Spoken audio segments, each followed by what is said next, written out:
안녕하세요, 여러분. 오늘 들려드릴 이야기는 한 평범한 성도의 고백입니다. 15년 동안 교회 식당에서 봉사하며 하나님을 섬겼다고 믿었던 한 집사님의 이야기. 그런데 어느 날 그 봉사가 무너져 내렸습니다. 작은 오해 하나로 깊은 갈등이 시작되었고 그 속에서 자신의 진짜 마음을 마주하게 되었습니다. 그리고 하나님은 그 갈등 한가운데서도 일하고 계셨습니다. 이 이야기는 봉사의 의미, 갈등의 본질, 그리고 회복의 은혜에 대한 진솔한 기록입니다. 지금부터 함께 들어보시겠습니다. 나는 봉사로 하나님을 섬기고 있다고 믿었다. 나는 교회를 다닌 지 22년째 되는 평범한 성도입니다. 그리고 지난 15년 동안 나는 거의 매주일을 교회 식당에서 보냈습니다. 수많은 밥솥에서 올라오는 김, 국에서 피어오르는 뜨거운 증기, 도마 위를 자르던 감자와 무, 그리고 분주하게 오가는 성도들의 발걸음 속에서 나는 하나님을 섬기고 있다고 믿었습니다. 그런데 어느 날부터인가 내 마음 안에 아주 작은 하지만 날카로운 균열이 생기기 시작했습니다. 봉사보다 사람을 더 의식하게 되었고 섬김보다 체면이 더 중요해졌고 믿음보다 감정이 앞서기 시작했습니다. 그리고 그 균열은 권사님과의 작은 오해 한 번으로 깊은 골이 되어버렸습니다. 이 이야기는 내가 어떻게 그 감정의 골을 지나 하나님 앞에서 다시 회복되었는지에 대한 기록입니다. 처음 식당 봉사를 맡은 날, 나는 설렘으로 가득했습니다. 그날은 정말 특별했습니다. 예배를 마치고 식당으로 향하는 성도들의 모습, 따뜻한 밥 냄새가 가득한 주방, 그리고 함께 봉사하는 형제자매들의 웃음소리. 모든 것이 감사했습니다. 집사님, 오늘 수고 많으셨습니다. 그 말 한마디에 마음이 녹아내렸습니다. 그날의 나는 정말 행복했습니다. 누군가에게 도움이 되고 교회의 한 부분을 맡았다는 자부심. 하나님께 조금이나마 기쁨을 드렸다는 믿음. 식사를 하시며 맛있다고 말씀하시는 어르신들의 미소. 집사님 덕분에 힘이 나요라는 젊은 청년의 인사. 그 모든 것들이 나에게는 큰 기쁨이었습니다. 봉사를 마치고 집으로 돌아가는 길, 나는 하나님께 감사 기도를 드렸습니다. 하나님, 이렇게 섬길 수 있게 해주셔서 감사합니다. 작은 일이지만 이 일을 통해 당신의 사랑을 전할 수 있어서 기쁩니다. 그때의 기도는 정말 진심이었습니다. 아무런 잡념도 계산도 없는 순수한 마음이었습니다. 그때는 몰랐습니다. 이 일이 어느 날엔 견딜 수 없는 무게가 되어 나를 짓누르게 될 것이라는 걸. 이 순수했던 마음이 언젠가는 혼란스러워질 것이라는 걸. 그리고 이 봉사가 나를 가장 힘들게 만들 것이라는 걸. 봉사를 시작한 지 3년째. 나는 어느새 식당팀의 중심이 되어 있었습니다. 처음에는 단순히 밥을 푸고 국을 나르고 설거지를 돕는 역할이었습니다. 하지만 시간이 지나면서 요리를 맡게 되었고 메뉴를 계획하게 되었고 재료를 주문하게 되었고 새로 오신 봉사자들을 교육하게 되었습니다. 집사님이 해주니까 너무 편해요. 요리는 집사님이 제일 잘하시잖아요. 집사님 없으면 우리 어떻게 해요? 처음에는 칭찬이라고 생각했습니다. 인정받는다는 느낌에 뿌듯했습니다. 하지만 시간이 지나면서 그 말들은 칭찬이 아니라 의무처럼 들리기 시작했습니다. 집사님이 해주세요. 집사님이 제일 잘 아시잖아요. 집사님, 이번 주도 부탁드려요. 어느 순간부터 나는 아파도 식당에 나가야 했습니다. 집안일이 있어도 식당을 우선으로 해야 했습니다. 다른 봉사를 하고 싶어도 식당을 떠날 수가 없었습니다. 매주일 나는 누구보다 먼저 교회에 도착했습니다. 예배 시작 2시간 전, 아직 해가 완전히 뜨지 않은 이른 아침. 주방 문을 열고 들어가 불을 켜고 밥솥에 쌀을 씻어 넣고 큰 냄비에 물을 끓이며 오늘의 메뉴를 생각했습니다. 감자탕인가, 된장찌개인가, 아니면 미역국인가. 어르신들이 좋아하실 반찬은 무엇일까? 아이들도 잘 먹을 수 있는 메뉴는 무엇일까? 그리고 예배가 끝난 후에도 나는 가장 늦게 집에 갔습니다. 모든 설거지를 마치고 주방을 깨끗이 정리하고 다음 주를 위한 재고를 확인하고 마지막으로 불을 끄고 문을 잠그는 사람은 항상 나였습니다. 내가 안 하면 누가 하지? 그 말이 내 마음을 지배하기 시작했습니다. 책임감이었을까요? 사명감이었을까요? 아니면 사람들의 기대를 저버릴 수 없다는 두려움이었을까요? 나도 잘 모르겠습니다. 그저 멈출 수가 없었습니다. 문제는 아주 작은 곳에서 시작됐습니다. 정말 아주 작은 곳에서요. 어느 주일이었습니다. 그날도 여느 때처럼 분주한 아침이었습니다. 밥을 짓고 국을 끓이고 반찬을 준비하는 과정은 늘 그랬듯이 진행되었습니다. 그런데 반찬을 식탁에 배치하는 순서를 두고 권사님과 의견이 달랐습니다. 나는 김치와 나물을 앞쪽에 두려고 했습니다. 어르신들이 자주 드시는 반찬이니까요.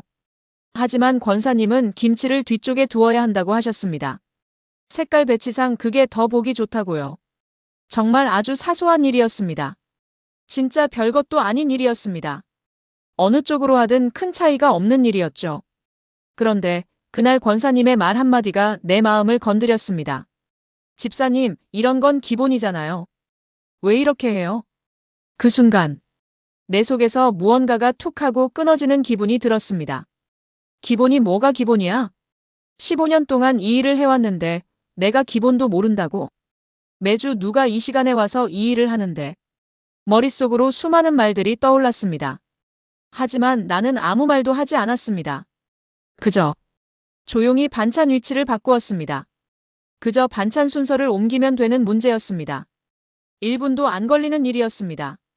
하지만 마음의 상처는 반찬 순서보다 훨씬 깊었습니다. 그날 이후 뭔가가 달라졌습니다. 그날 이후 권사님의 작은 말투 하나에도 신경이 쓰였습니다. 집사님, 이건 이렇게 하는 게 나아요. 예전 같았으면 그렇게 할까요? 라고 웃으며 받아들였을 텐데. 이제는 그 말이 비판처럼 들렸습니다. 집사님도 참. 그 말 뒤에 숨어있는 의미가 궁금했습니다. 참 뭐? 참 답답하다는 거야? 참 못한다는 거야? 권사님의 웃음이 가식처럼 느껴졌습니다. 대화는 불편했고 함께 일하는 시간이 어색했고 식당 봉사는 예전만큼 즐겁지 않았습니다. 그리고 더 큰 문제가 생겼습니다.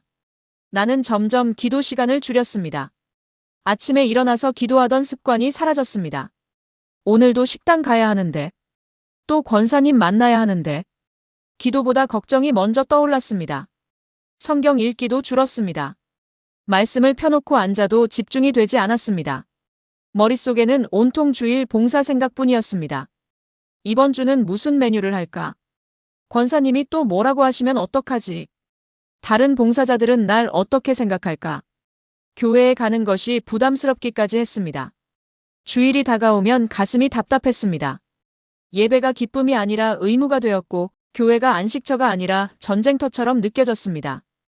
이 모든 변화의 시작이 반찬 순서 하나였다는 게 믿기지 않았습니다. 하지만 사실은 그보다 오랜 시간 쌓여온 피로와 기대, 그리고 책임감이 문제였습니다. 권사님은 그저 그 마지막 버튼을 눌렀을 뿐이었습니다. 쌓이고 쌓인 감정의 먼지가 그 한마디로 한꺼번에 드러난 것뿐이었습니다. 나는 이미 오래전부터 지쳐 있었습니다. 다만 그것을 인정하고 싶지 않았을 뿐입니다. 아이러니하게도 갈등이 터진 건 가장 바쁜 주일이었습니다. 그날은 특별한 날이었습니다. 새가족 환영 예배가 있어서 평소보다 성도 수가 2배 가까이 늘어났습니다. 식당은 말 그대로 전쟁터였습니다. 밥솥은 계속해서 경고음을 울리고 국은 계속 모자라고 반찬은 빠르게 사라지고 집사님, 밥 더 필요해요. 국 더 가져다 주세요. 김치가 떨어졌어요. 사방에서 목소리가 들려왔습니다. 누군가는 뛰어다니며 설거지를 하고 누군가는 무거운 국 냄비를 나르고 누군가는 끊임없이 그릇을 채워넣고 있었습니다. 나는 주방과 식당을 오가며 정신없이 움직였습니다. 이마에는 땀이 흐르고 손은 뜨거운 물과 기름으로 따갑고 다리는 이미 후들거렸습니다. 그 정신없는 와중에 권사님의 목소리가 들렸습니다. 집사님, 국이 너무 싱거워요. 이렇게 하면 안 된다니까요. 나는 순간적으로 얼굴이 굳었습니다. 손에 들고 있던 국자가 떨렸습니다. 머릿속이 하얘졌습니다. 그리고 말해버렸습니다. 권사님, 그럼 직접 하세요. 그 말이 입 밖으로 나온 순간 내 심장은 찢어지는 것처럼 아팠습니다. 주방은 순간 정적에 잠겼습니다. 밥솥 소리, 물 흐르는 소리, 그릇 부딪히는 소리. 모든 소리가 멈춘 것 같았습니다. 봉사자들의 얼굴이 보였습니다. 놀란 표정, 당황한 표정, 어쩔 줄 몰라 하는 표정. 권사님의 표정도 보였습니다. 상처받은 눈빛, 굳어진 얼굴. 그리고 무엇보다 하나님 앞에서 느껴지는 큰 죄책감. 나는 견딜 수가 없었습니다. 그 시선들, 그 무거운 공기, 그 죄책감.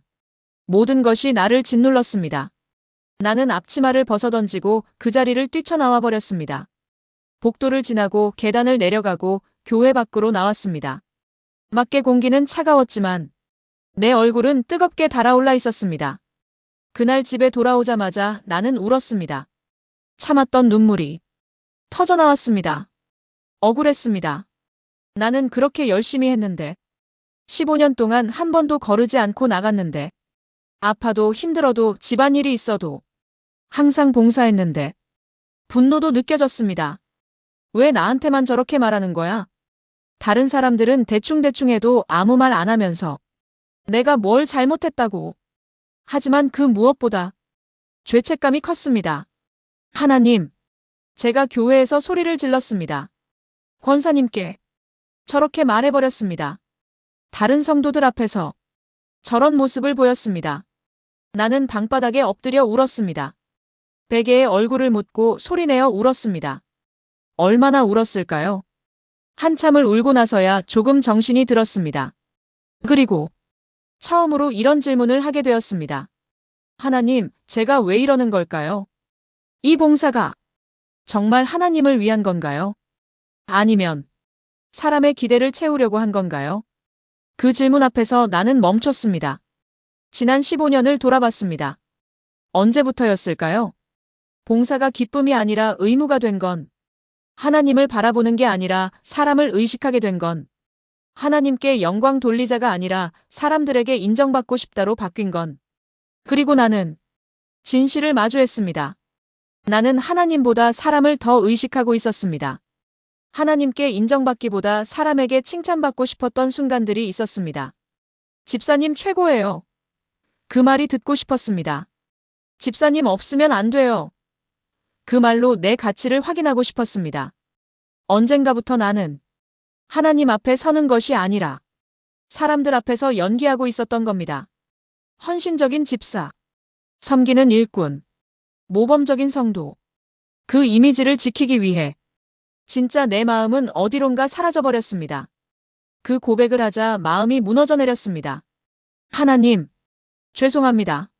제가 봉사라는 이름으로 교만했습니다.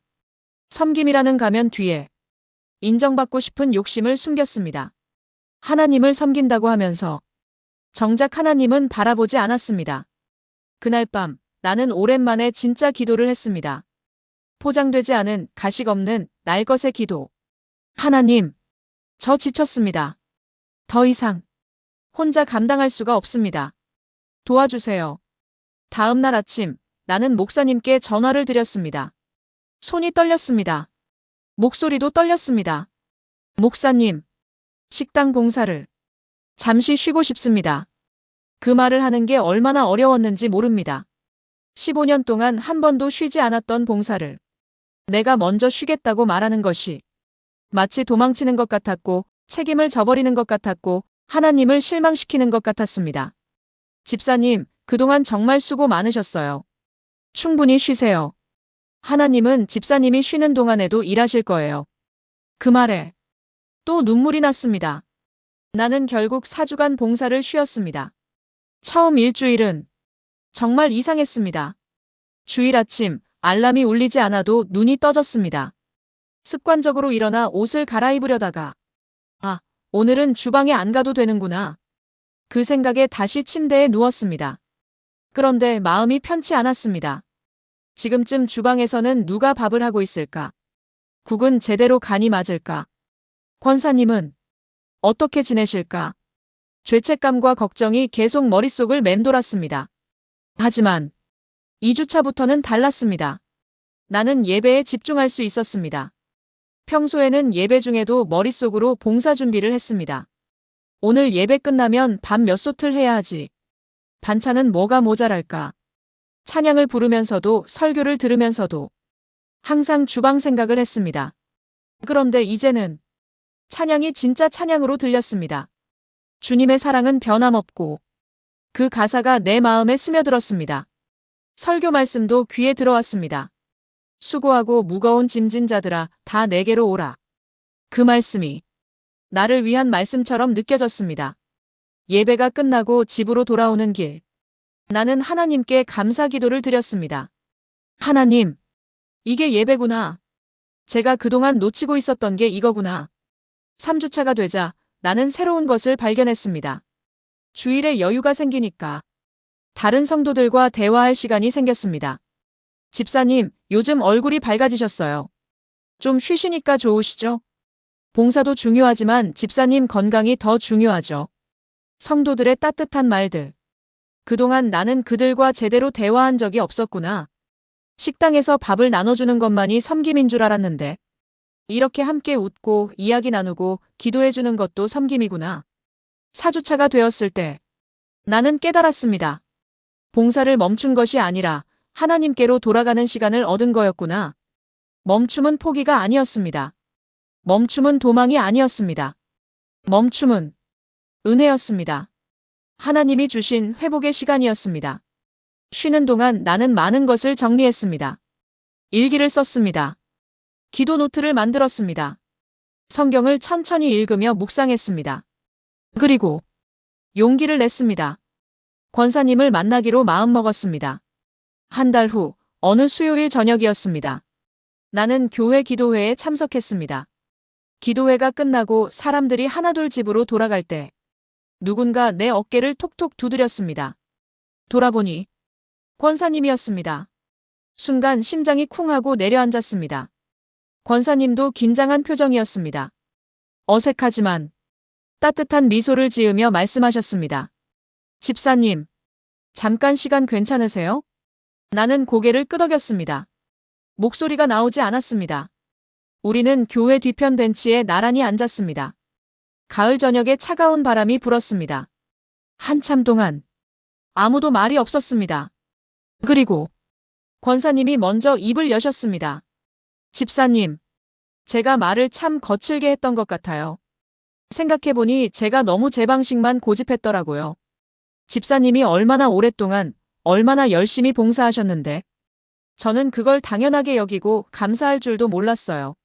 정말 죄송합니다. 그 말에 나도 눈물이 났습니다. 참으려고 했는데 눈물이 흘러내렸습니다. 권사님, 저도 너무 지쳐 있었어요. 저도 제 감정을 제대로 못 다스렸어요. 권사님께 소리 지른 것 정말 죄송합니다. 그날 저는 제 자신에게 화가 난 거였어요. 봉사를 하나님께 드리는 게 아니라 사람들에게 인정받으려고 했던 제 자신에게요. 우리는 그 주방 한 구석도 아닌 차가운 벤치 위에서 오래도록 울었습니다. 지난 시간의 상처들, 쌓여있던 오해들, 표현하지 못했던 마음들, 모든 것이 눈물과 함께 흘러나왔습니다. 한참을 울고 난 후 권사님이 내 손을 잡으며 말씀하셨습니다. 집사님, 우리 다시 하나님 바라보면서 해봐요. 이번엔 서로를 위해 기도하면서 진짜 섬김이 뭔지 배워가면서 나도 권사님의 손을 꽉 잡았습니다. 네, 권사님, 다시 시작해요. 이번엔 제대로 해봐요. 그날 밤 우리는 함께 기도했습니다. 처음으로 서로를 위한 기도를 했습니다. 봉사를 다시 시작한 첫 주일. 한 달 만에 다시 서는 주방이었습니다. 주방의 냄새, 뜨거운 국물의 김, 부딪히는 그릇 소리. 모든 것이 낯설면서도 따뜻했습니다. 집사님, 돌아오셨네요. 보고 싶었어요. 이제 괜찮으세요? 봉사자들이 하나둘 다가와 안부를 물었습니다. 그들의 얼굴이 예전과 다르게 보였습니다. 아, 이분들도 나처럼 섬기고 계시는구나. 각자의 사정이 있으면서도 이렇게 나와주시는구나. 예전에는 보이지 않던 것들이 보였습니다. 권사님도 오셨습니다. 우리는 눈이 마주치자 빙그레 웃었습니다. 어색함은 없었습니다. 오히려 이전보다 더 편안했습니다. 집사님, 오늘은 제가 국을 끓일게요. 집사님은 반찬 준비하세요. 네, 권사님. 그럼 저는 어르신들 자리 세팅 도와드릴게요. 우리는 자연스럽게 역할을 나눴습니다. 예전처럼 혼자 모든 걸 다 하려고 하지 않았습니다. 그날 나는 무리하지 않았습니다. 밥을 짓다가 힘들면 쉬었습니다. 국을 끓이다가 도움이 필요하면 요청했습니다. 집사님, 이거 좀 도와주시겠어요? 네, 제가 할게요. 젊은 청년이 달려와 무거운 냄비를 들어줬습니다. 감사합니다. 그 말이 진심으로 나왔습니다. 예전에는 도움받는 게 자존심 상하는 일이라고 생각했습니다. 내가 해야 하는데, 남한테 맡기면 제대로 안 될 텐데. 하지만 이제는 알았습니다. 함께하는 것이 진짜 섬김이라는 것을. 예배가 끝나고 성도들이 식당으로 오셨습니다. 오늘 국 정말 맛있네요. 반찬도 딱 좋아요. 집사님들, 정말 감사합니다. 그 말들이 예전과 다르게 들렸습니다. 예전에는 그 말이 칭찬으로 들렸습니다. 내 능력에 대한 인정, 내 수고에 대한 보상. 하지만 이제는 그 말들이 감사로 들렸습니다. 하나님이 우리를 통해 그들을 먹이신 것에 대한 감사. 우리의 작은 섬김을 통해 그들이 위로받은 것에 대한 감사. 그날 봉사를 마치고 마지막으로 주방 문을 잠그며 나는 기도했습니다. 하나님, 오늘도 이렇게 섬길 수 있어서 감사합니다. 저 혼자가 아니라 함께할 수 있어서 감사합니다. 이 일이 제 일이 아니라 하나님의 일임을 기억하게 하소서. 권사님과 나는 자연스러운 팀이 되어갔습니다. 서로를 존중했고 함께 기도했고 서로의 약함을 인정했습니다. 권사님, 오늘 힘드시죠? 제가 설거지할게요. 아니에요, 집사님. 우리 같이 해요. 함께하면 금방이에요. 이제 식당 봉사는 의무가 아니었습니다. 짐도 아니었습니다. 사람들에게 보여주는 연기도 아니었습니다. 이제 식당 봉사는 하나님과 함께하는 예배가 되었습니다. 지금 돌이켜보면 갈등은 내 잘못만도 아니었고 권사님 잘못만도 아니었습니다. 피로, 상처, 기대, 오해, 그 모든 것이 층층이 쌓여 있었을 뿐입니다. 우리는 모두 최선을 다하고 있었습니다. 권사님도 교회를 위해, 성도들을 위해 애쓰고 계셨습니다. 나도 하나님을 섬기려고 노력하고 있었습니다. 다만 우리는 너무 지쳐 있었고 서로를 이해할 여유가 없었고 하나님보다 일을 먼저 보고 있었습니다. 하지만 그 틈새 속에서도 하나님은 우리를 붙잡고 계셨습니다. 멈추게 하시고 돌이키게 하시고 회복시키셨습니다. 그 갈등이 없었다면 나는 아마 계속 달렸을 것입니다. 지치고 상하면서도 멈추지 못한 채 난 괜찮아, 난 할 수 있어라고 스스로를 속이면서 그러다 결국엔 완전히 무너졌을지도 모릅니다.